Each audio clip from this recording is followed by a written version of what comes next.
Looper, take the floor. I know you have points already to bring up. So like, um, Jockin was just telling me that I should do like a Heidegger theme course last night. Basically, like throughout Heidegger's text, he brings up theme, and like this gets really interesting because he talks about it. He talks about its functionality, but not necessarily its operation. Because uh, the absent well, not because, but the absence of him talking about his operation in a certain sense makes his work feel incomplete. And I think when you try to elucidate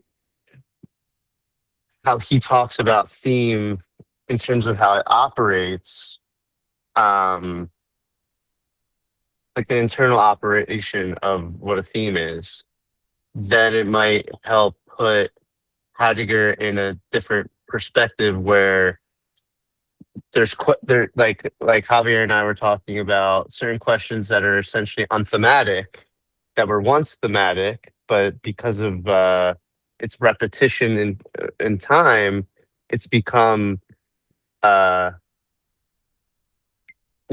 unthematic essentially, where a new thematic object or question needs to be posed in order to feel the stakes of being in the world again, essentially. Um, and I think the reason why there's even stakes to be had is because of the beautiful. Um, and I think the last thing I guess I've just been thinking about is the relationship between uh, metaphysics and like having a valence, like with Ebert's work, and how that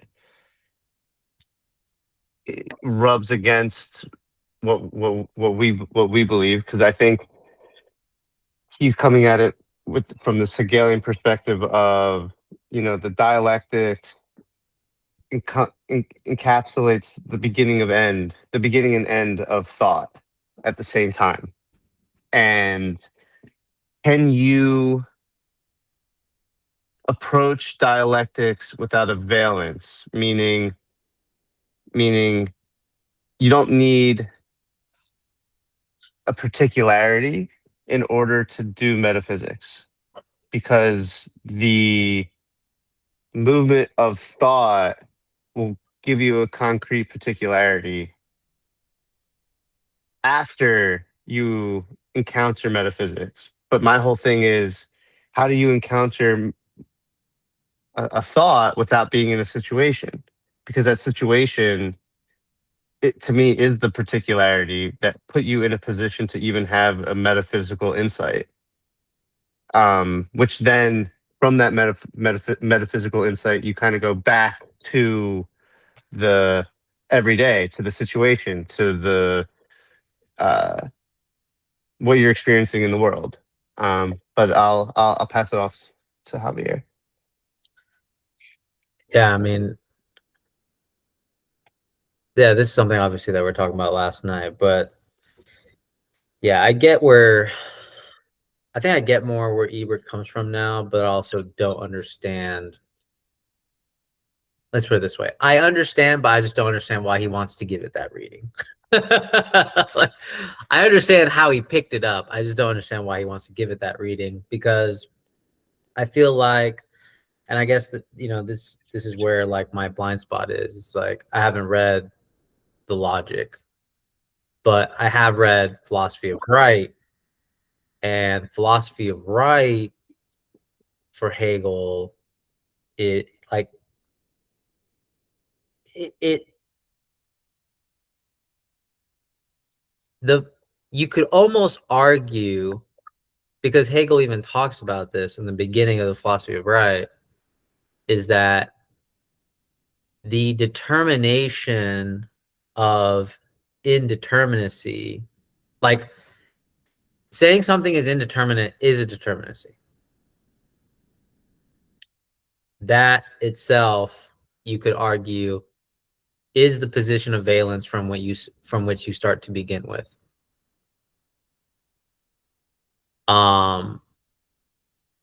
Because for Hegel, that is the first act, in some sense, the first act of the free will to make that move. And then it goes into something particular. So I understand where Ebert's coming from, that it's like there's metaphysics and then it gives you something particular, if I heard correctly. But it's the fact that for Hegel, it's always this union of the particular and the universal every time the dialectic kind of converges, sublates. So that's why in some sense I don't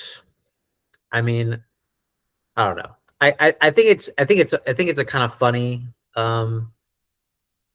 Ebert dialectics, because I already quoted to you guys how Hegel feels about mathematics.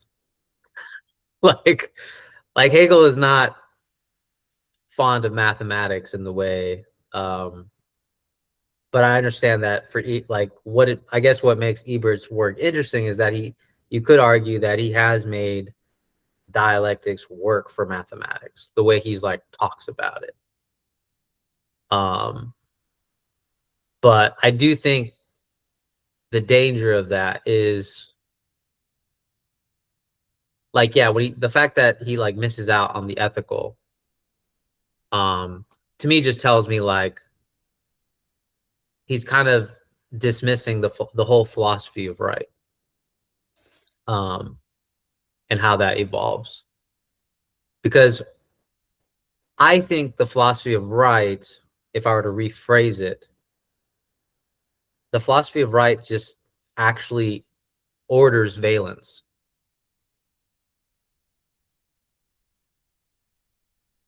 I mean, like, think about it, right? Like, it's about all the things that people talk about in the political space: property, family, civil society, contracts, laws. What do we do with when people break those contracts?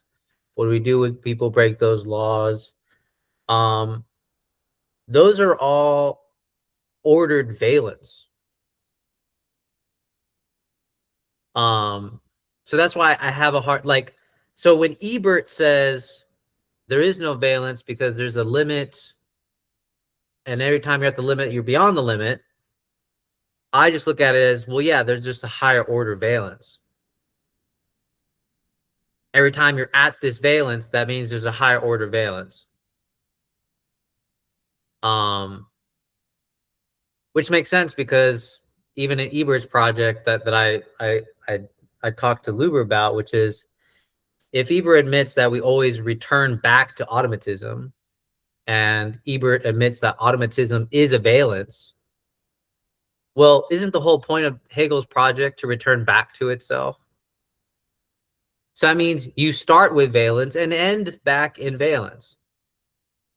So I don't see I do not understand this position that he has against valence. I don't understand, because at the end result is always a return back to automatism. But yeah. Now, first of all, that reminds me from De Anima, the whole point that in basically active nous versus passive nous doesn't remember. So that whole act of valence coming back on, because by the way, this whole conversation, I'm just seeing nous. I'm just seeing nous is also another mapping onto valence. And here's in this way we're talking about it. And I say that because Daniel had a conversation with C Money. I saw it recently, and there was, I think it's about 3/4 of the way in, they made a very interesting proposition that thinking's a kind of sense. Yeah. And actually, in the point in terms of nous, they're absolutely correct. I think they're 100% absolutely right about that. But we don't think that way. We think thought is somehow not feeling. Like we have that, it's not a sense, but it is from a classical point of view. And I think also the related aspect of it is this particularity universality and particular and singular movement both at the same time. Like that's Nous. Nous does the same thing. So it maps. I'm seeing the mappings right across the board. So, and I think actually the one aspect to that automaticity is forgetting. It's like a present forgetting, a present absence. Like it's present to you, but it's absent to you at the same time. You forgot it because you're relying on it. It's your ground now, your baseline ground for now, which all your orientation is based on. So that, I think all those points makes me think of that. Now, the last thing is about your notion of this discussion of justice. Like everything I'm hearing here from the class, from the Greek tradition is justice, like property, distributive justice. But there's another aspect to this, which is the limits of that. And when it fails, it's when equity comes in, which is of justice, but better than justice. It's actually more full justice, right? Which is approach of the error. You have to witness the error and know the error to then respond to it. So it's the same. I see very much like the same operations, right? Which requires on the ground judgment, assessment, and approach. And so I find a lot of overlap over that. The last thing is on this question of function. Now, and you said I saw in the DM conversation with Javier, and a very traditional stance that when Luber's saying we have the function of theme, we see its activity, like what it does, its effects, but we don't have its, what Luber's saying is operation or formalism, its form. We don't have its form.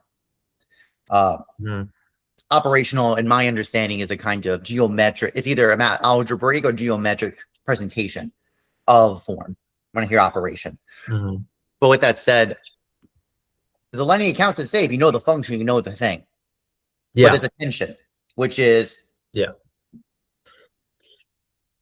what about the like based on and connected with Ebert? What happens when an entity goes beyond its function? They know norm of what its function is. So even on things like, for example, where from an evolutionary point of view, when a bird of a certain shape goes in a new environment over and on the theory of evolution of selective breeding, of natural selection, it will become something else. So its entire activity might change. It might go from being fine in deserts to becoming built for the Antarctic, for example. I'm giving a hypothetical of how this works. So then what's up with this? If the function is what a thing is and what it does, then but then how was that animal able to develop from one state to the other? Was it continuous? I mean, that's usually the argument. The argument is made in the usually evolutionary theories that it's a continuous change over time. But I've seen other accounts that challenge it. That's not the case. It's discrete. There's jumps, leaps of being. That's kind of so if function is a continuous predictional object, then you'll be able to anticipate where it's going. But if it's a discrete jumping, leaping of activity for its function, that means something's hidden. It's a hidden state that the account of the function doesn't, as of right now, we have accounts of, does not exhaust it. So I'm just talking about this in terms of sublation, like in terms of talking about what is the nature of sublation and, actually connected to a conversation I had recently or a point. Oh, yeah, Daniel on the net, I brought it up. The grasshopper locust, distinct point. Like it's a change of quantity. That change of quantity changes a grasshopper into a locust. In a way that you don't, like, how would you know that? Because of the serotonin mechanism inside a grasshopper, right? When they're pressed up against each other in touch, that would cause a change in their functional behavior, gregariousness versus social isolation, and then extreme eating, desire to eat and reproduce, etc. Lou was up first. Yeah, the fact that like Desmond basically this idea of how we always return to the valence, like philosophically he demarcates it as the metaxu, the between, and he is able to describe this between space, and I don't think it's formalized the way he talks about it. And Essentially, the fact that we can lose a thematic object but don't know um, how to discover another thematic object is just a sign that we don't understand its formal properties at all, and that it seems like the first time a thematic object was discovered, let's say that thematic object was God, or something like that, where it's grounding difference essentially. Um, at the time, I think it was accidental in the sense of the subject wasn't intentionally coming up with a thematic object for the sake of difference, or not doing some kind of intention with that sentiment in mind, some articulation of that sentiment in mind. And then it's funny, Daniel and I were talking on the net yesterday how the retroactive property of, okay, let's say we do intentionally create a thematic object, right? Well, when you go back and you look at Christianity, or you look back and you look at these different places where they have a thematic object, everything, it's going to have all those properties already existing in it, but we weren't able to see it because history hasn't happened and we haven't encountered basically the limit of how we were once understanding it, to then be able to look back and see, oh, well, the boundary condition for the thematic nature of the situation here was there. We just weren't able to see it. So I think the and this has to do with like memory and stuff, because the tricky thing is, how do we intentionally develop a thematic object when it seems like the thematic object can only be realized retroactively? That's the real impasse, because it's like with Daniel and like encounterology and that kind of thing. Like, we have to encounter it, be surprised by it, to then understand that it was always thematic in the first place. Um, and that's a problem, because we're just going to repeat the same cycle, essentially the same. It's just gonna be a simulacrum if we can't do something like that. Now, in like storytelling, you're able to thematically understand what's happening before the movie or story ends. Like, as an artist, like, you have the end in mind, but it's not concrete yet. It's not a determination yet. You're still writing it. You're still editing it, etc. And what once it becomes a determination at the end, it's actually going to be different than how you envisioned, typically, because there is this retroactive nature in rewriting, in editing, etc., and so forth. But there's no consequence to this edification, meaning I'm just in my room editing.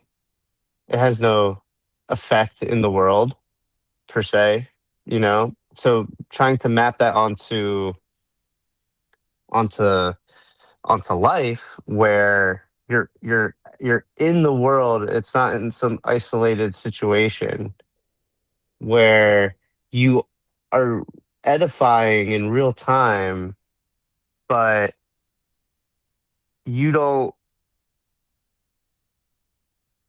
know necessarily how to edify in a thematic way. I think the best case is you edify according to virtue is probably the best answer I have at the moment. But like the problem with that is when Heidegger brings up the dam, he's basically saying how that's an unthematic object. That what the dam ultimately produces creates an unthematic situation for those who participate in the activities of the dam.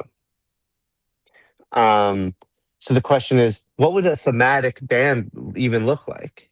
And it's like it's you can't necessarily think about virtue when it comes to an object like that. Like maybe you can, and I just don't have an understanding enough of virtue. But it's like the the there's all these technological things happening that are clearly unthematic.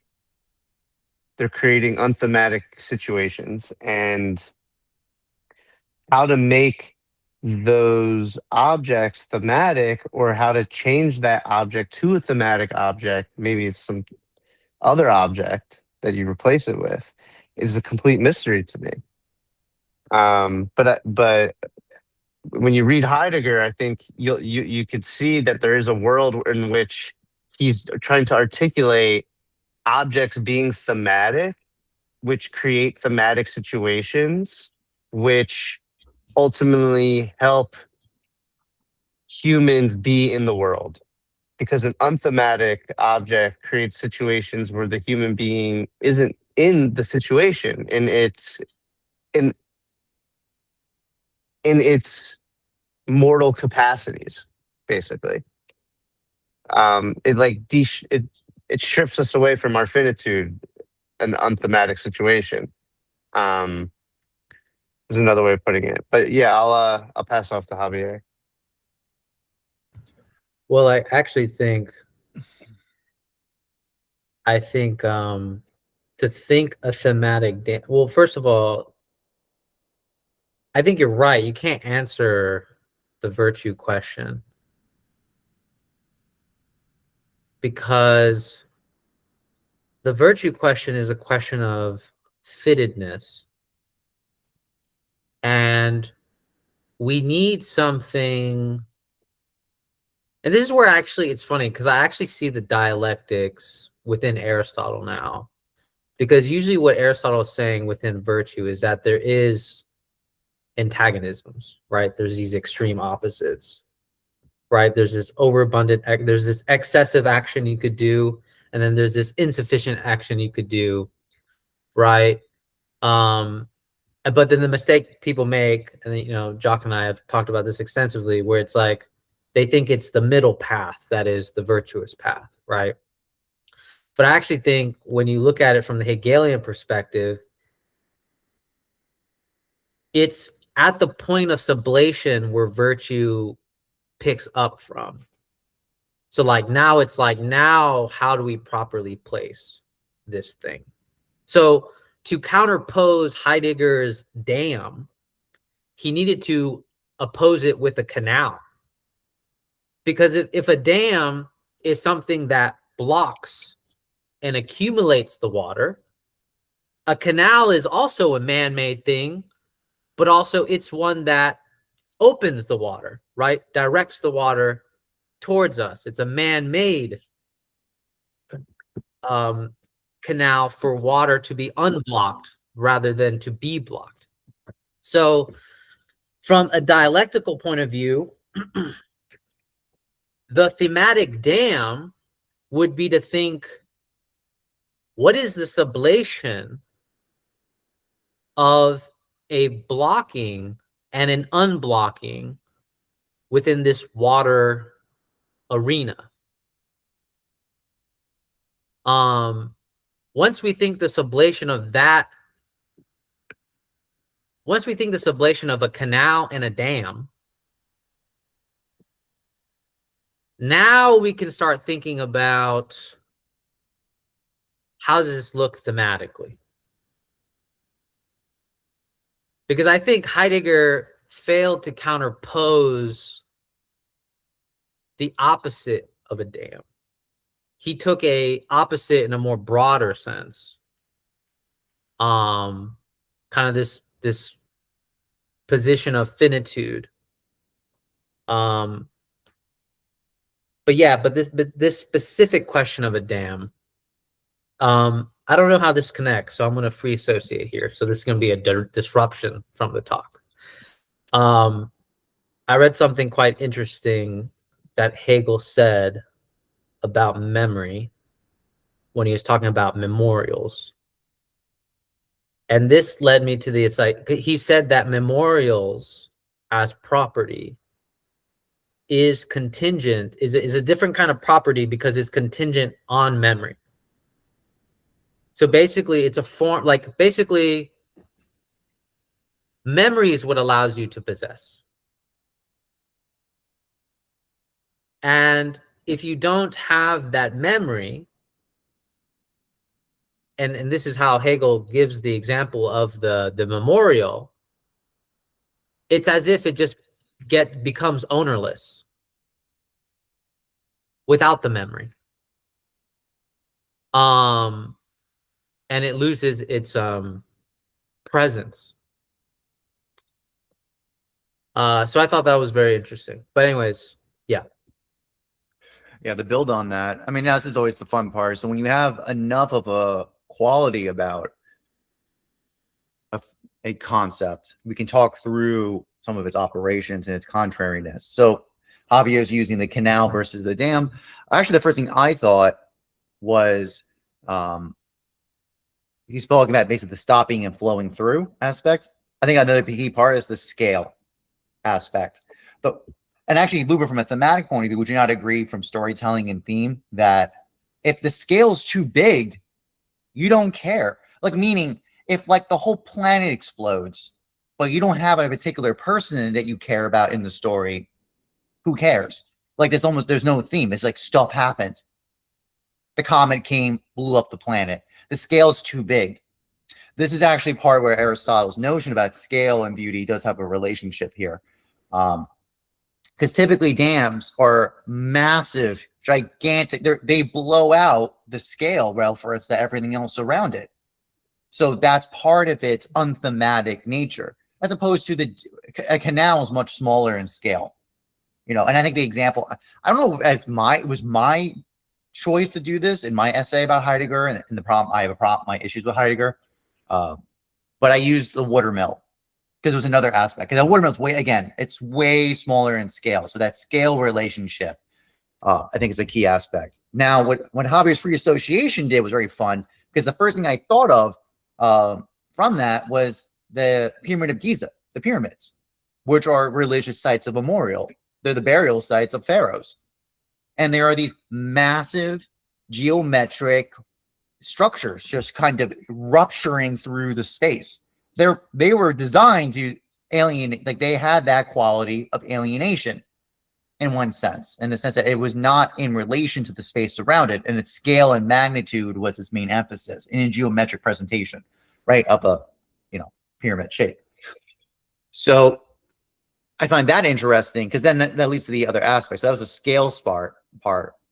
Then the other aspect is its function, right? So the pyramids, its purpose is to have this this kind of emitted memory of presence, right? And on this note of memory, that who is this pharaoh, and this is their sacred space. A dam, the whole point of Heidegger talking about the dam is because of the standing reserve of holding energy indefinitely. So the water path, it's capturing the water and seizing it, and in the space, so that we can it can go through the turbines and create by electromagnetic motion the free energy that can be used for whatever you want. Charging the lights of a house, turning on a laptop. I mean, they didn't exist at the time, but you get my point. Like that's the tension is not, it's unthematic orientation, it's lack of telos, or definite telos, better said. It's an indefinite telos of the dam. It just holds it in waiting. And it gets to be used whatever will desires it to be. Human will wants it to do. It doesn't have a thematic orientation. So that's the other aspect. So the pyramids, while it has that kind of alienating scale, does have a clear thematic point. It has a purpose, and that purpose explicitly is made explicit. It's memorial quality. But then Javier brought an interesting point where it lost a thematic object, because once we forgot the parent, we forgot who the para was. We forgot who these people were or what the relationship was of this object to its memory, its memorial quality. It lost its thematic point to get rediscovered. And actually, at Hegel, everyone forgets this. Hegel loved ancient Egypt. He was obsessed with this stuff because by this, in this time of colonization, France and England were colonizing the heck out of these parts of Egypt. So, and they had basically the whole Orientalism of Europe, right, at that time. They include just Asian art. It was ancient Egypt, artifacts of the mummies, hieroglyphs, the pyramids. It was a big revolutionary moment. It's actually of the same magnitude of the Middle Ages finding Aristotle and Plato. It's of the same magnitude in terms of encounter, right? In terms of remembering the past and drawing a new understanding from that. So now what was once unthematic, the pyramids, became thematic again. So I'm just talking through this point from what Javier is saying. So what I'm saying is that shows that subjectivity and the person and memory and culture have a very deep relationship to theme. That's one aspect I can just talk through out loud, thinking about it. Yeah, there's so much to talk about here. I want to talk about the scale point.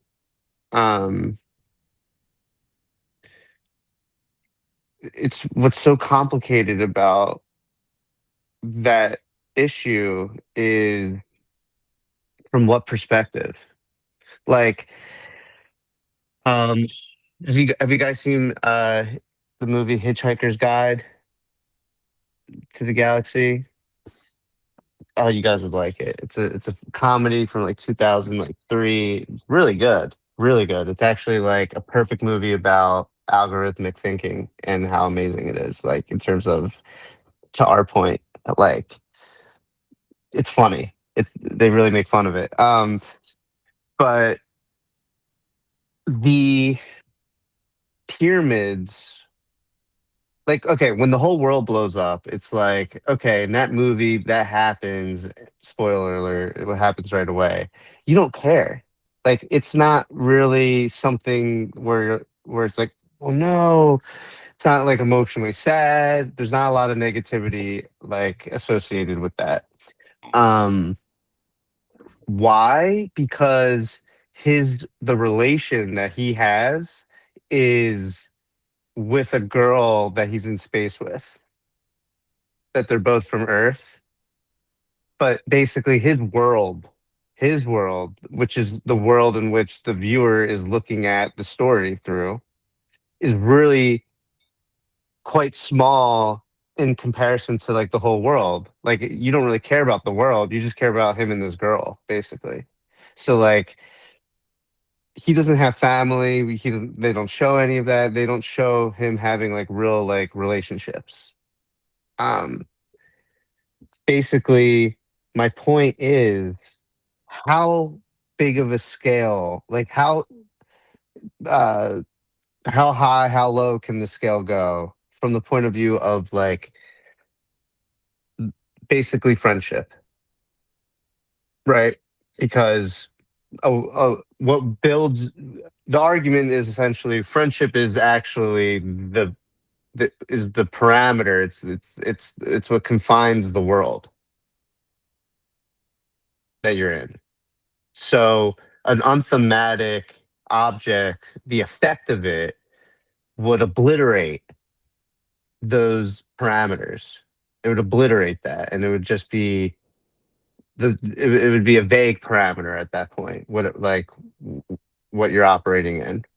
But when there's a world or a story, like a world in the Heideggerian sense, I would argue, there's basically the logic of friendship is at play, and the perspective of having this like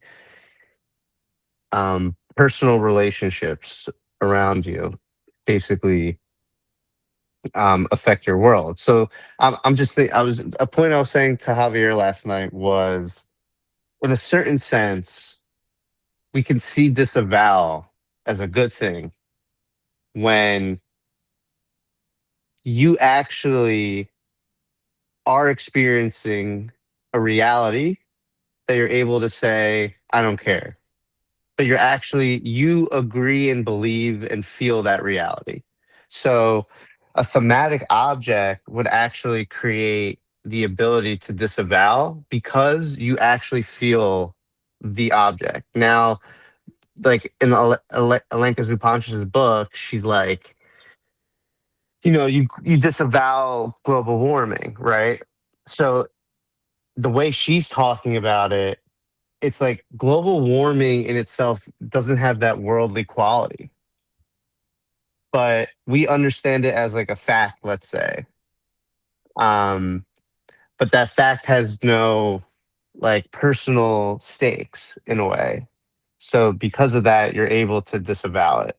Now there's I think she's looking at it from a different perspective, but there's an impasse here in the sense of how do we look at what scale is?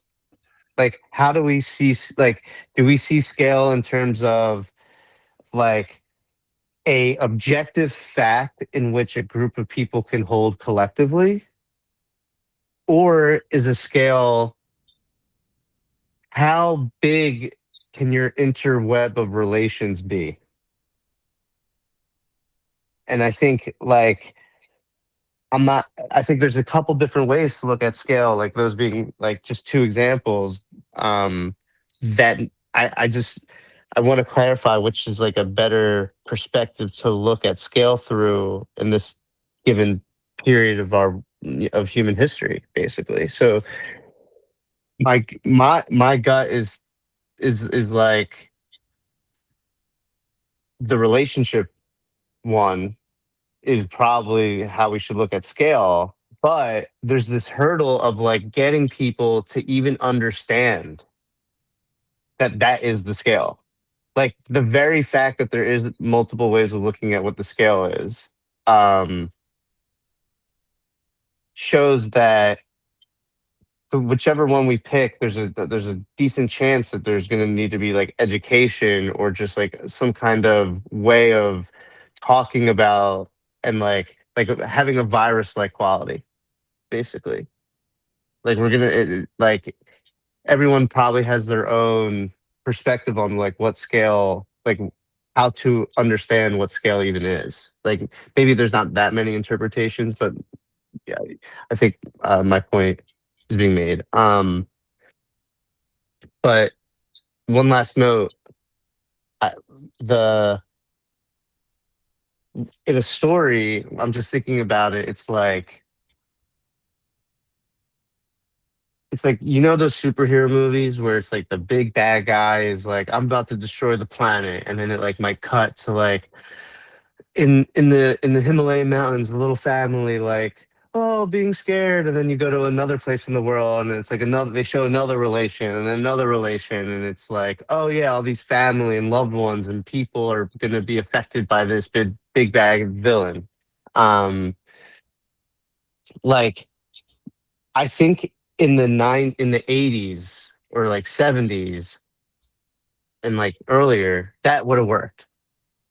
People would have watched that and felt like the gravity of that. But I think because so many movies, you see the analogy that I'm getting at here. It's like because we've been saturated in that long enough, it's now not really that. It's kind of corny.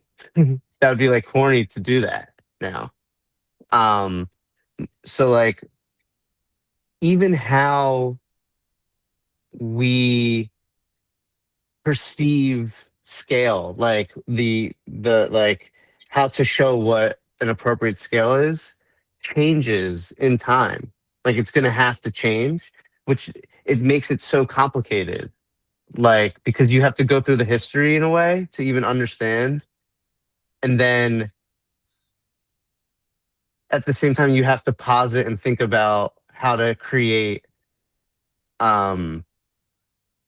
how to perceive scale, essentially. So yeah, I'll pass it. Well, Uber, I mean, one of the things that Jockin made me think of when he said telos, like what is the problem with the dam? And then he brought up like magnitude and scale. I think this is where Hegel and Aristotle agree, which is to say that fundamentally the problem with the dam and then what makes it unthematic is that it's indeterminate. Which is to say the same thing. It doesn't have a telos. It needs determination. Now I think what you brought up is another interesting problem. Like, how do we think scale? Well, I think the way people have been commonly thinking about scale is less constraints is the better scale. The more something can smoothly move without constraints is the scale that we want. That's the presupposition. Less constraints, more adaptability. The better the scale. But obviously I don't think this is true. And so when you ask the question that you have this hunch that, you know, from whose position, well, I mean, I think that question is really a question of now we're working through the determinations of the indeterminacy itself of the scale. And I think that's the whole point. Because in some sense, there is no end to the scale. Like it can always get bigger. It can always get infinitely bigger. So it really is like an indeterminate thing. And that's how you know something is unthematic, because for some reason, technology, as it evolves, it wants to become more and more indeterminate, rather than determinate. And then people think freedom is also indeterminate. I can just do what I want. I can just pick what I want. But it's only when you have the infinite with indeterminacy that you have the real thematic object, that you are beginning to encounter the trajectory of the thematic object. So the question is, how do you contain something infinite within a series of determinations?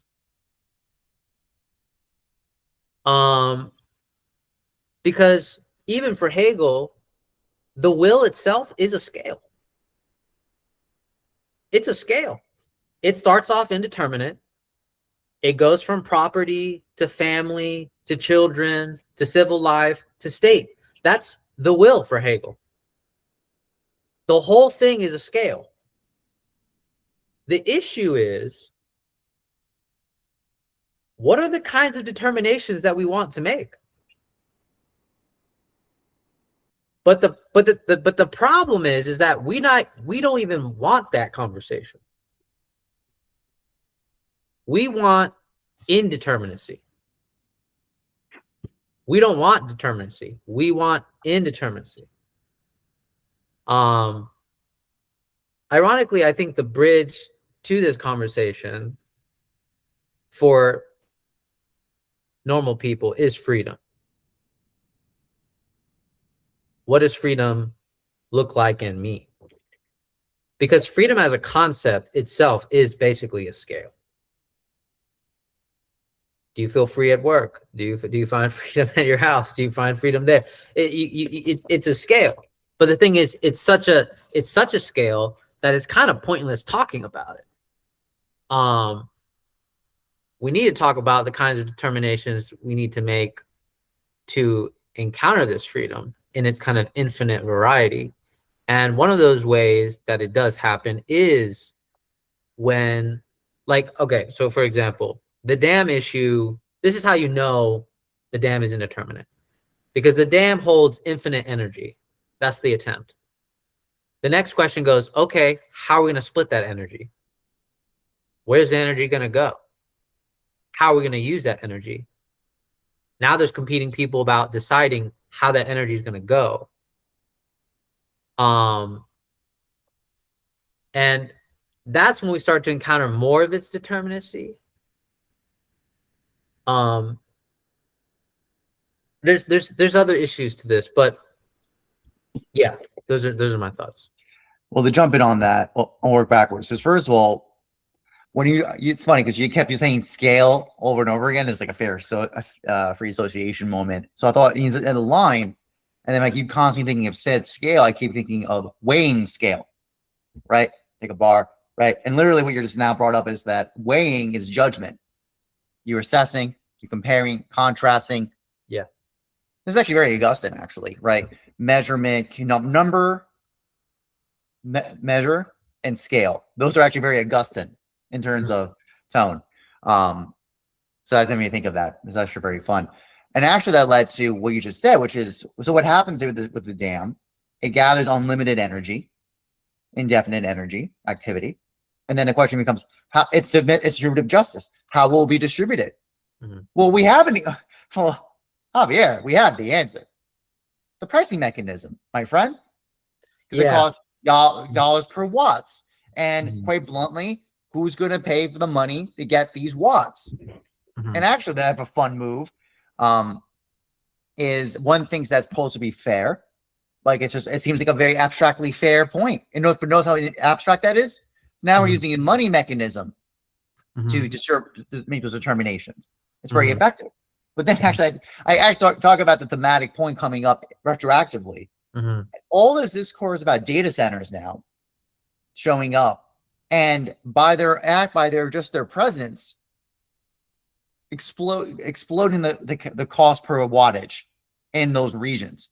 So now what's happened is people in those areas, now there's a force coming in that's basically that's demanding these resources, and no one has any say on it.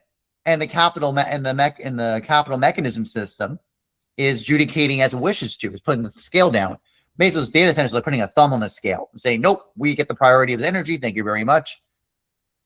And actually, the reason why they can do it is because almost all those data centers are usually backed with speculative capital. That's why they're willing to pay. When you're in a market, when there's unlimited capital at play, at cash at hand, the price will just explode whatever it can go up to. Nothing's going to stop it. And those other all the households in the area, in the community, sorry for them, now your electric bill just got doubled. So we see now this is a case where a new reality, a new dynamic, which when people thought AI was coming in, no one thought that. This is a good example of materiality that shows up of the determinacy in material. This is a great example of it, because everyone thinks AI is just abstractional compute. But this abstractional compute has to have some material reality somewhere. In this case, it's electric grids. We thought it was data mining in that aspect, but then when generative AI really popped off, now it's this compute power. We need more compute, and it's in the data in the processing chips, right? And then now it's also in the data centers themselves with the raw compute power. So that's the first thing in terms of like what Javier is presenting to me. That made me think of that. The other one from Luber about scale, I think the idea of, I know people get annoyed about this, but the complex versus complicated distinction might be useful here. I only say that because typically complicated is a progressive like narration. It's a list. First we got to do this, and then you got to do this, and then you got to do this, and then you got to do this, and it's a bad infinity, right? So you got to use I think that's almost a good and bad infinity is a better description versus complicated and complex. Because complicated is a bad infinity. It just goes on forever. You kind of get drawn out just hearing the procedure. Versus complexity is a totality, which has actually the simple is attached to the complex, but not to the complicated. In the sense that when you have a name describe a thing, hand, it's simple. It's just a hand. Is it? It's also, and then all the components parts. Right. And that's why and then you can go further. What's skin? It's simple. because we have a name. See, names make things simple. Actually, this automaticity aspect is by the activity of naming. Naming actually makes us forget. We forget the complexity. It smooths it out. So it allows us to get by an abstraction, a unity that holds it all together.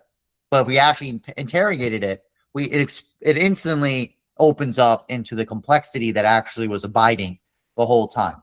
So I think the idea of scale here is really a question of complexity interpretation. What's the level of complexity we want to investigate? Meaning, when that asteroid blows up the Earth, like what's the rest of the relationship? Big rock to big rock. That's the relationship that's being discussed here, not individual family, right? An individual family with that complexity dynamic, right, being discussed. Again, family, one thing, very simple, but also it has a complexity scale inside that to be discussed. And also, I think, again, I think Ebert's point, I've always been sympathetic to Ebert when it comes to anything about subjects. So it's about subjects, and this perfectly makes sense, because what Luber just said about this is generally true with anything with language or any kind of presentation to humans, is that repetitional exposure and saturation loses its presence and it dies out. It basically loses it becomes background. And then we need to, but then human beings have this amazing power to always strike something new out of the ground than which it came from. So that's how we keep constantly getting brought before the eyes, right? So something new comes before the eyes. Mm-hmm. So that's on Luber's point. But I think Javier's point is kind of really, I find it funny, the Augustine point of counting, measure, scale, weighing. Like those are those notes of, I forgot what was a relation. I think it was related to beauty, if I remember correctly. I might be something else, but I'm a little hazy on. I have to go read that again. It's all for me. My phone keeps dropping. So I guess part of it also is once we pick our perspective, and we understand how like indeterminacy moves, right? We have in us appropriately imposing, meaning like to use like Thomas Wynn's language, like you let beings be so beings can be, and how much the question of what goes into letting, and if you're not letting, how to course correct into an appropriate letting, essentially, to use that like that way of talking about it. I think that's where like virtue also would come in to me. But on a scale perspective, if the scale is seen as let's make facts abstractionally real, like let's move facts to the abstract and its communication virtual, that way it's as smooth as possible, basically. How do we course correct, right? That's essentially what I'm asking, because basically the way we're talking about it, I see it as more scale in terms of how to, from a relational standpoint, like how do we attack that when it's at a relational standpoint? But right now, I don't think it's at a relational standpoint. I think retroactively we might see it as like, oh, this was like the necessary part of it becoming a relational scaling. Yeah, I mean, right now it's not a relational scaling. It's at a let's just call it a capital scaling. This smooth, flat world, or this world that's becoming smooth and flat because of how it's the scale is perceived.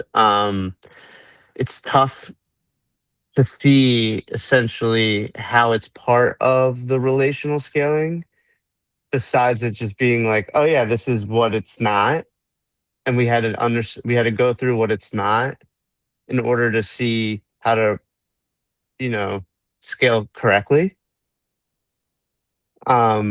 Because if you also think about it in a crude sense, this is the first time ever we're able to scale like this. You know, like there's no history of scaling on this level. There's no history. So we're very much at like the baby phases of uh, this like virtual scaling. I would argue. This like smooth virtual scaling, just because there wasn't the internet ever before. There wasn't these technological advances ever before that scaled in this type of way.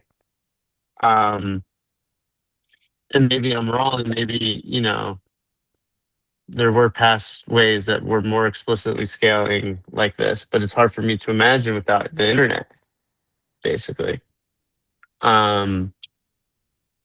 So yeah, I think it's like what we're talking about is a long ways away, very long ways away.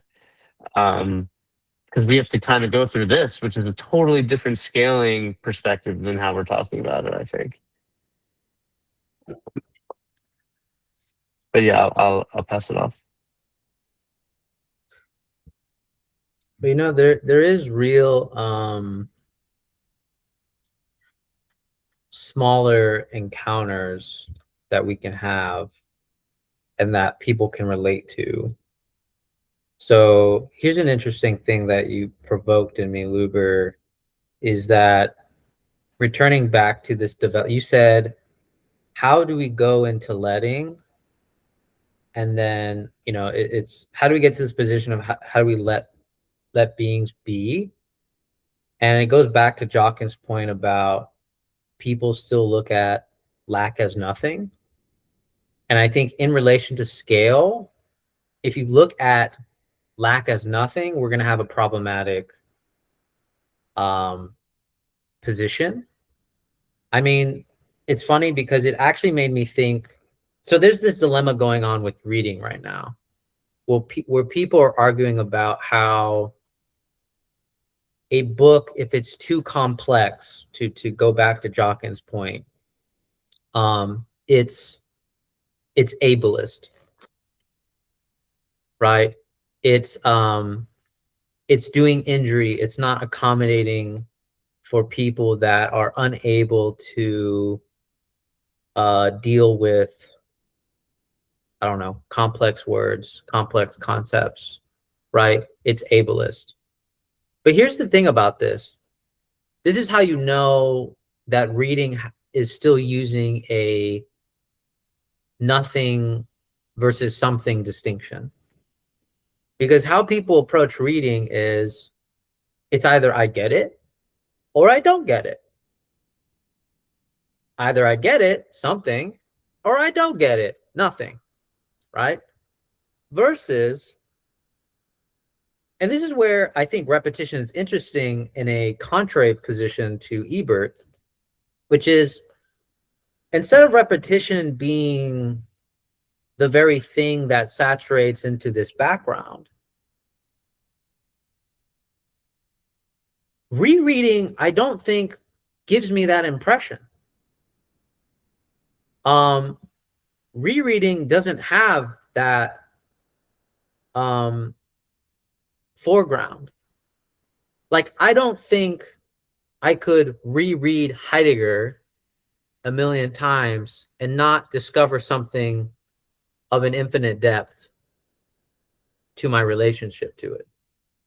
I don't think reading Heidegger would saturate into the background for me. Instead, what I would encounter is this perpetual lack of, there's always something in Heidegger that I can't seem to get at. And so what this exposes is that there is this infinite depth to any reading we could possibly do. I think specifically the reason why, and this goes back to Jockin's point, is because they are complex. I think to counterpose, and it's funny because I would say Jockin makes this rebuttal, but I would say you've implicitly made this rebuttal in my mind, Jockin. What you're basically saying is, when it comes to complex repetition, you can't do what Ebert's saying. Simple repetition, yes. Yes, you can, right? Like you can evaporate into the foreground if it's a simple repetition. I don't find that is possible with complex objects. I just don't see how that's possible with complex objects. Unless you yourself let go of your intentionality and decide to forget it. But yeah, so I think to go back again, to go back to Luber's point, is that the developmental process is getting people to move from nothing to lack. And once you get to lack, then you can understand, you can let beings be. Because when you think about scale, and scale is always indeterminate, and then we require determinacy. Determinacy implies lack, because it's always going to be a series of determinacies.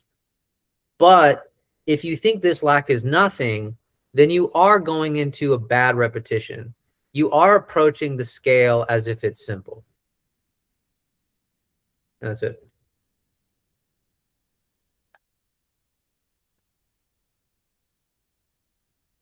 What an issue. Give me 1 second. There we go. Okay. So, Javier, the only thing I would say is, instead of the simple, because I'm connecting the simple to the complex, like, it's awkward, though you people do it, but in terms of repetition of the complicated, yes, I think that is the case. I think the complicated, when it is repetitionally done, it absolutely fades out. Like, I just even think just even the first listing of it, of a complicated thing. Well, first you do this, and then you do this, and then you do this, and then you do this, and then you do this, and then you do this. You see, like, that's exactly hits Ebert's model, I think, perfectly. So that's the only qualification. I actually think that the simple is a deception in one sense. It's always a kind of forgetting, in terms of forgetting the complexity that's present in front of you the whole time. So just a note about that. I think, by the way, so I wanted to double check. So while everyone was talking, I went and just did a quick search. Where did where did Augustine talk about measure, number, and weighing? It was actually, he's actually citing the Psalms actually from that. It is Augustine. He's used it a bunch of times, but I want to share it. One part of it from On the Trinity, chapter 11. I'm going to read it out loud. It's pretty short. But because those things which are impressed on the memory singly can be conceived according to number seems to belong to the memory, but number to the vision, because although the multiplicity of such visions is innumerable, yet a limit not to be transgressed is prescribed for each in the memory. Therefore, measure appears in the memory, number in the vision of things, as there is some measure in visible bodies themselves, to which measure the sense of those who see is most numerously adjusted. And from one visible object is formed the vision of many beholders, so that even a single person sees commonly a single thing under a double appearance, on account of the number of his two eyes, as we have laid down before. Therefore, there is some measure in those things whence visions are copied, and in the visions themselves there is number. But the will which unites and regulates these things and combines them into a certain unity, and does not quietly rest its desire of centrally perceiving or of conceiving, except in those things from which the visions are formed, resembles weight. And therefore, I would just notice by way of anticipation these three things: measure, number, and weight, which are to be perceived in all other things also. In the meantime, I have now shown as much as I can, and to whom I can, that the will is the uniter of the visible thing and of the vision, as it were, of parent and of offspring, whether in sensual perception or in conception, and that it cannot be called either parent or offspring. So I just want to share that note. I thought that was really, so obviously, I mean, I feel like Javi, I think you may have a lot to say to that, but I've noticed that nature of like the will attachment to number and it was number and measure. Thank you. So I think that's also a very interesting part. So I'll stop there. I don't know, Javi, you have a note to share about that. I mean, yeah, I'm very surprised by this quote. Yeah, I think this quote is like very Hegelian. I almost think Augustine was sounds like he's like the original Hegelian before Hegel, because to say that basically number and vision, I mean, measure and number, like weight is the sublation moment of measure and number, which I think is a very interesting point, because it's the will that unites them, and so you get weight out of that picture. But it is very interesting that number is vision, and then measure is related to memory, which I think that's such a fresh thing to think about. But yeah, I mean, that's all I have to say. But I think it's super interesting. So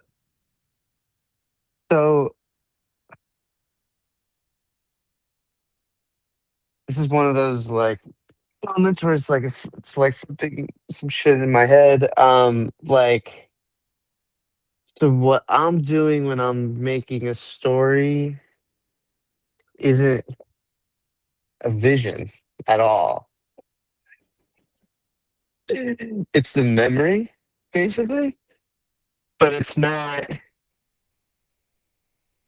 This is so interesting, because then it's like, what is the relationship between memory and experience? Like things that you have experienced, or memory and history. Does memory needs history, but it's like history has memory, but not all memory has history. Mm-hmm. Mm-hmm. Mm-hmm. Yeah, because history is an articulation. Yeah, that means there's dimensions of memory that are involved in this. Like, it's like those dimensions exist because they're in history. But if you were to look at those dimensions in a vacuum, which might not be an appropriate way of looking at it, but just for the sake of getting the point across, there's certain dimensions that are like, it's not attached to something you experience, but it's still a real memory. But like, I don't think that's an appropriate way of looking at it per se, because then that sounds very dualist to say. But like, it's like memory necessarily needs history, but to actually think through all memory, you're going to come across parts where it's like, oh, that's something I've not actually experienced. It could be an amalgamation of experiences. It could be a lack of an experience attached to it, even, which is it's just making memory very much a mystery. Very much a mystery in that respect, because it's like, I'm like thinking about the story I'm working on. It's like, the fuck? I didn't experience any of that.